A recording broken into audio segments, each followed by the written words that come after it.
Hello mga ka-legit da barkad, sa mga di pa po nakasubscribe sa ating channel, mag-subscribe na kayo sa ACTV Vlog at pakihit na rin ang notification bell para lagi kayong updated sa mga videos natin, at syempre pa-follow na lang din po sa ating Facebook page na eto ang True TV J8 Bulaga Defender. Simulan na po natin ang talakayan.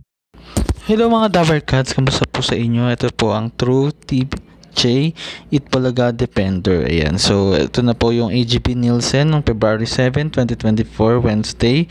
Ang showtime po ay nakakuha po ng 4.4% at ang Itbulaga po ay nakakuha naman po ng 3.9%. At syempre sa dulong-dulo talaga ang tahanang pinakamasaya na nakakuha po ng 3.3%. So grabe no, parang hindi sila umaas talaga.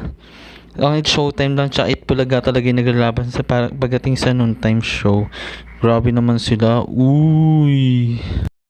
At ito na nga, humirit pa po si Best Pills ng Quezon City. Pilit ibinabagsak. Ganitong mukha ng mga threatened sa TV. Hay, mga kapuso, happy watching po. Ayan. So, hindi naman po kami threatened dyan sa tahanang pinakamasaya. Laging ang pinakamababa sa rating, sa Notam ratings, diba? Sa AGB Nielsen. Bakit kami matathreaten dyan? Ako, yung threatened sila sa tahanang pinakamasaya. Hindi kami matathreaten kailanman. Never. So, yun na nga lang, guys. At baka mamaya kung ano bang mangyari.